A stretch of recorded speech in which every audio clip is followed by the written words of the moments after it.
This is Russia. Delicious cuisine. Beautiful women. Cheap gas. Rich history. World famous literature. Unique architecture. Fertile soil. Cheap electricity and water. Ballet. Cheap taxi and delivery. Traditional values. Christianity. No cancel culture. Hospitality. Vodka. Economy that can withstand thousands of sanctions. Time to move to Russia. Don't delay. Winter is coming. 안녕하십니까, 박사입니다. 앞서 보신 Time to Move to Russia에서 Winter is coming 이라는 문구는 서구에 대한 강한 경고로 들리고 있습니다. 기온이 47도까지 올라가는 기록적인 열파로 몸살을 앓고 있는 와중에 혹독한 겨울을 말하고 있습니다. 지금은 하도 덥다 보니까 추운 게 얼마나 무서운지 실감을 못하고 있지만 머지않았다고 한껏 조롱하고 있습니다. 러시아는 이미 노르드 스트림 1을 통하는 가스 물량을 20%까지 줄였습니다. 그러다 토요일에는 시범 케이스로 라트비아에 대한 가스 공급을 중단했습니다. 주초에 라트비아 가스회사 라트비아스 가제 회장 아이가르스 칼비티스는 러시아의 루블 지불 요구를 따르기를 거부한 상태에서 러시아 천연가스를 계속 구매했다고 언론에 밝혔습니다. 지금 가스프롬의 대금을 루블로 지불할 수가 없어 다른 공급업체를 통해 유로화를 사용해 우회적으로 가스를 들여오고 있다고 말했습니다. 이에 앞서 라트비아 의회는 2023년 1월 1일부터 러시아 천연가스 수입을 금지하기로 했습니다. 그러자 러시아는 선제적으로 가스 공급을 중단했습니다. 루블이 없으면 가스도 없다는 원칙을 행동으로 천명했습니다. 2023년 1월 1일부터 수입을 금지한다고 했는데 뭘 그때까지 가느냐, 지금 원하는 대로 끊어줄게 하고 가스를 잠갔습니다. 독일 녹색당 출신의 로베르트 하벡 경제장관은 치솟는 에너지병은 러시아를 반대하기 위해 감내할 만한 가치가 있다고 말해 국민들의 원성을 사고 있습니다. 에너지 가격이 올라 황당해하고 있는 국민들의 뒤통수를 친 격입니다. 하벡이 바이에른의 한 마을에서 정부의 반러시아 정책을 시민들에게 설득하려 하자 군중들은 전쟁광이라는 피켓을 들고 정부가 길을 잃고 헤매고 있다고 비판과 야유를 보냈습니다. 독일의 주요 도시들은 에너지 절약에 들어갔습니다. 하노버시는 공공건물에 온수를 잠갔습니다. 수도 베를린에서는 브란덴부르크 게이트 같은 기념비적인 건물에 야간 조명을 끄기로 했습니다. 뉘른베르크에서는 실내 수영장 가운데 4분의 3을 폐쇄했습니다. 아우스부르크에서는 조명등을 어둡게 하고 분수를 잠갔습니다. 에너지 절감 운동은 정도의 차이만 있을 뿐 전 유럽이 마찬가지입니다. 프랑스에서는 광고 조명을 금지했습니다. 이태리에서는 에어컨의 온도 다이얼을 너무 낮추지 말라는 권고가 내려졌습니다. 세계 2위, 유럽 1위의 자동차 메이커인 독일의 폭스바겐 그룹이 러시아 사업을 포기하고 인수자를 찾고 있다고 러시아 매체 베드모스치와 가제타.루가 보도했습니다. 폭스바겐의 러시아 공장은 러시아 중부의 칼루가에 있는데 카자흐스탄의 아시아 압도가 유력한 인수자로 거론되고 있습니다. 아시아 압도는 폭스바겐과 스코다 자동차 생산 라이센스를 가지고 있는 상태입니다. 폭스바겐은 이미 3월에 대러시아 제재에 따른 물류난으로 칼루가 공장에서의 생산을 멈춘 상태였습니다. 칼루가 폭스바겐 공장은 연간 22만 5천 대 생산 능력을 갖추고 있습니다. 티구안과 폴로 그리고 스코다의 승용차를 러시아 시장에 팔아왔습니다. 독일은 과거 러시아를 침략한 나라지만 러시아인들은 독일 차를 사랑해왔습니다. 폭스바겐과 아우디, 벤츠, BMW는 모두 인기가 많았습니다. 러시아가 쫓아낸 것도 아니라 제재를 한다면서 비즈니스를 포기하고 있습니다.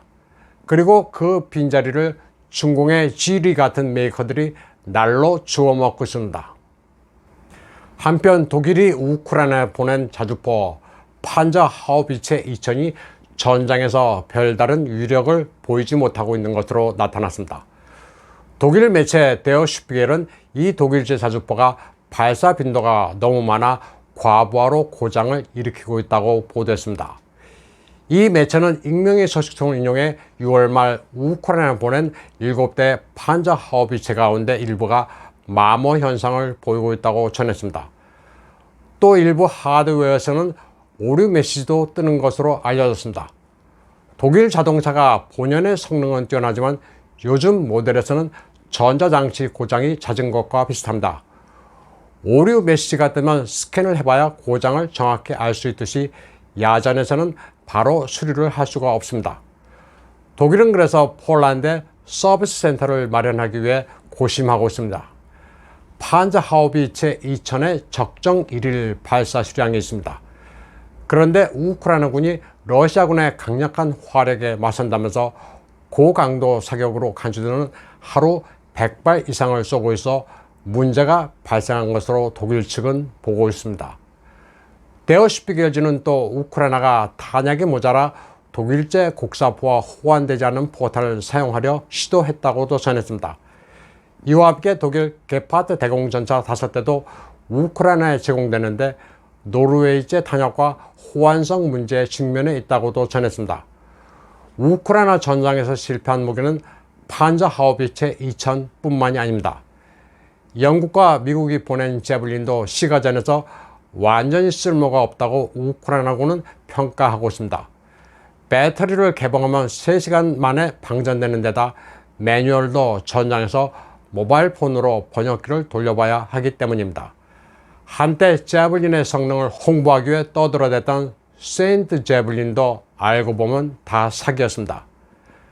배가 고픈 우크라이나군이 러시아군에게 빵을 받고 마구 넘겨주는 무기가 제블린입니다. 폴란드가 우크라이나에 지원한 전차는 고스란히 돈바스 민병대 무기가 됩니다. 노란색과 파란색, 우크라이나 깃발색으로 덕지덕지 칠한 우크라이나군의 전차가 노획됐습니다. 돈바스 민병대는 우크라이나 전차의 도색을 다시 했습니다. 그리고 G자를 전면부에 그리고 우크라이나군을 물리치기 위해 전장으로 달려갑니다. 러시아군이나 돈바스 민병대는 우크라이나에 대한 소망의 무기 지원을 고마워하고 있습니다. 포로로 잡힌 우크라이나군의 모바일폰에 저장되어 있던 영상입니다. 우크라이나군이 러시아군 전차에 수류탄을 던지는 훈련을 하고 있습니다. 전차가 오는 길목에 구덩이를 파고 숨어 있다가 수류탄을 던지는 훈련입니다. 또 밀밭에 불을 지르기도 합니다. 적이 식량으로 쓰도록 남기지 않는다는 중세 시대에나 쓰는 전술을 실제로 시행하고 있습니다. 우크라이나는 이를 가지고 러시아군이 식량을 고의로 태운다고 거짓 선전을 하고 있습니다. 다음 이어지는 화면은 공수부대 낙하 훈련입니다. 거의 장난 수준입니다. 이것을 찍는 병사도 어이가 없는지 헛웃음을 내뱉고 있습니다. 낙하산도 요즘 쓰지 않는 아주 오래된 구형입니다. 2차 대전 때나 쓰던 것들입니다. 러시아에 대한 적개심을 불태운다면서 손바닥만한 국기 화형식을 하고 있습니다. 그리고 슬라바 우크라이니를 외칩니다. 그리고는 동네 술집에서 술병을 들고 포즈를 취합니다. 보람찬 하루 일을 끝마치고 여유로운 모습입니다. 그리고 아주 흔쾌한 표정으로 우통까지 벗은 채 컵채 보드카를 들이킵니다. 한편 러시아 점령 지역의 한 거리에서 러시아군 보병 전투차가 지나가자 길가에서 병사들의 축복을 기원하는 할머니의 영상이 전 세계적으로 화제가 되고 있습니다. 러시아 정교식으로 손으로 성호를 그으며 병사들의 무은 장구를 빌어주고 있습니다. 이 화면을 본 전 세계인들은 종교를 떠나 오래 사신 할머니가 무엇이 옳고 그른지 정확하게 알고 있는 것 같다면서 감동스럽다는 반응을 보였습니다. 우크라이나에 진입한 러시아군이 침략자이기는커녕 네오나치의 압제로부터 무고한 시민들을 해방시켜준 고마운 존재임이 확인됐다는 반응들을 보이고 있습니다. 다음 소식입니다. 미국 공화당과 민주당 양당 의원들이 바이든 행정부가 타이완을 무장시키기 위한 랜드-리스 프로그램 법안을 발의했습니다. 랜드-리스 프로그램은 공화당 하원 의원 미셸 스틸, 민주당 하원 의원 지미 파네타, 공화당 상원 의원 마샤 블랙번 등이 발의한 것으로 명칭은 타이완 디모크라시 디펜스 랜드 리스 액트입니다. 대통령으로 하여금 무기와 장비를 랜드 리스 방식으로 공유해주고 타이베이가 12년 동안 대금을 상환하는 식으로 되어 있습니다. 5월에 우크라이나에 적용하기로 한 유크레인 디모크라시 디펜스 랜드 리스 액트의 명칭을 그대로 따랐습니다. 마샤 블랙번은 타이완은 인도 퍼시픽에서 미국의 가장 위대한 파트너로 타이완에 지속되는 주권은 새로운 악의 축에 도전하는 데 필수적이라고 말했습니다. 여기서 악의 축이라는 단어는 조지 부시 전 대통령이 미국의 적을 지칭하면서 사용한 표현입니다. 타이완에 대한 미국의 입장은 모호합니다. 1970년대부터 미국은 타이완을 인정해왔지만 국가로 승인하지는 않았습니다.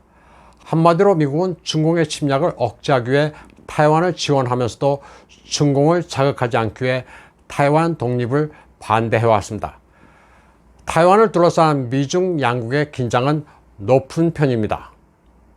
지난 5월 바이든은 타이완이 침략을 받을 경우 군사적으로 개입하겠다고 했는데 국무부가 이를 다시 수습하는 모습을 보이기도 했습니다. 그런데 최근 낸시 펠로시 하원 의장이 타이완을 방문한다고 하자 다시 상황이 긴장 국면으로 들어섰습니다. 하원 의장의 타이완 방문은 1997년 뉴트 깅리치 이후 처음인데 당시 깅리치는 야당 소속이었던 점에서 이번과는 케이스가 다릅니다. 펠로시의 방문을 바이든은 반대해왔습니다. 일단 행정부와 입법부의 접근이 다르다는 점도 주의할 만합니다. 시진핑은 미국에 대해 불장난하지 말라는 극언을 하기도 했습니다. 타이완 랜드리스는 그러나 그다지 현실적이지는 않습니다.